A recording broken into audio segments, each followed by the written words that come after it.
ഇന്ന് നമുക്ക് ഉച്ചക്കലേക്ക് ഒരു നാടൻ കറിയാണ് വയ്ക്കാൻ പോകുന്നത്. അതിന് ചക്കക്കുരു, രണ്ട് തക്കാളി, ഒരു ചെറിയ മാങ്ങ, ഒരു മുരിങ്ങക്കായ, കുറച്ച് ഉള്ളി അരിഞ്ഞത്, ഇഞ്ചി, പച്ചമുളക്,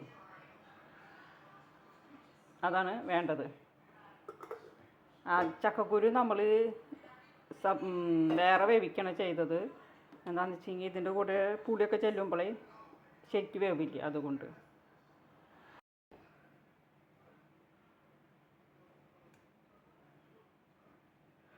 ആദ്യം ചക്കക്കുരു വേവിച്ചത് ചേർത്തു.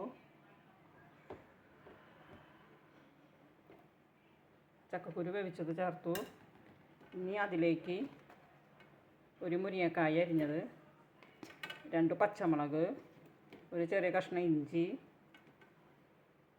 പിന്നെ 2 തക്കാളി നീളത്തിലരിഞ്ഞത്,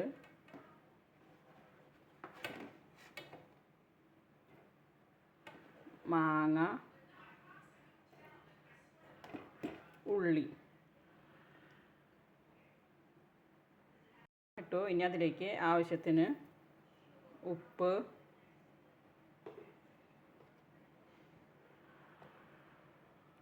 മുളകും പൊടി, മഞ്ഞൾപ്പൊടി, മല്ലിപ്പൊടി ചേർത്ത് നമുക്ക് കുറച്ച് വെള്ളം ഒഴിച്ചിട്ട് ഒന്ന് വേവിച്ചെടുക്കാം. നമുക്കൊന്ന് വേവിച്ചെടുക്കാം. ചക്കക്കുരു വെന്താ കാരണം ഇത് പെട്ടെന്ന് വെന്ത് കിട്ടും. ചക്കക്കുരു ഇതിൻ്റെ കൂടെ ഇട്ട് വേവിച്ച് കഴിഞ്ഞാൽ ശരിക്കും വേവില്ല. അതാണ് ചക്കക്കുരു വേറെ വേവിച്ച്. നല്ലൊരു നാടൻ കറിയാണിത്, നല്ല രുചിയുള്ള കറിയാണ്. ഇനി നമുക്കിത് വേവിച്ചെടുക്കാം. അങ്ങനെ ചക്കക്കുരു, മുരിങ്ങക്കായ, മാങ്ങ, തക്കാളി ഇതൊക്കെ വെന്ത് വെള്ളം വെച്ച് വന്നിട്ടുണ്ട്. ഇനി നമുക്ക് തേങ്ങാപ്പാൽ ഒഴിക്കാം. നമുക്കതിലേക്ക് തേങ്ങാപ്പാൽ ഒഴിക്കാം.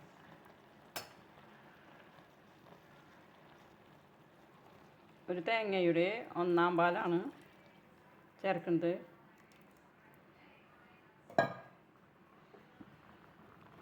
ഒന്നാം പാൽ ഒഴിച്ച് നല്ലോണം ഇളക്കി കൊടുക്കാം. നല്ല ടേസ്റ്റുള്ള കറിയാണത്, ഒരു നാടൻ കറി. ചക്കക്കുരു കിട്ടുമ്പോൾ എല്ലാവരും ഇത് ട്രൈ ചെയ്ത് നോക്കണം.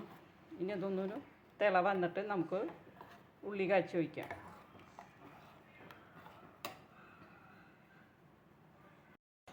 കറി തിളച്ച് വരുന്നുണ്ട്.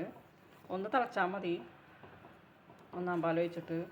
അല്ലെങ്കിൽ ഒന്ന് കറിയേ കുറച്ച് കഴിഞ്ഞാൽ വളിക്കും.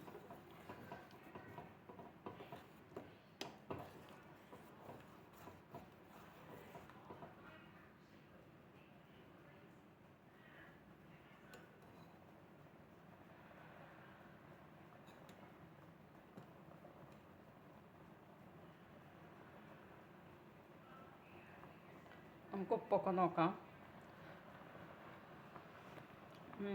ഉപ്പും പുളിയൊക്കെ ഉണ്ട്. നല്ലൊരു കറിയാണ്.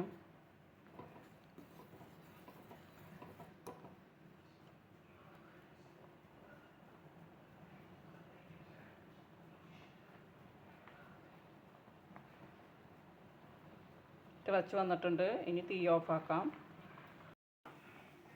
അങ്ങനെ നമുക്ക് ഉള്ളി കാച്ചിയത് ഒഴിക്കാം.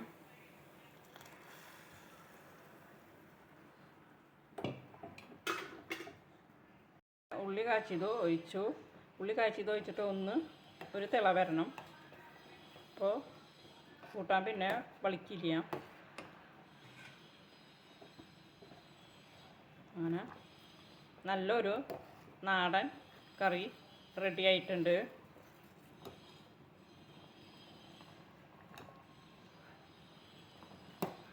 ഈ വീഡിയോ ഇഷ്ടപ്പെട്ടാൽ ലൈക്ക് ചെയ്യണം, ഷെയർ ചെയ്യണം, സബ്സ്ക്രൈബ് ചെയ്യണം.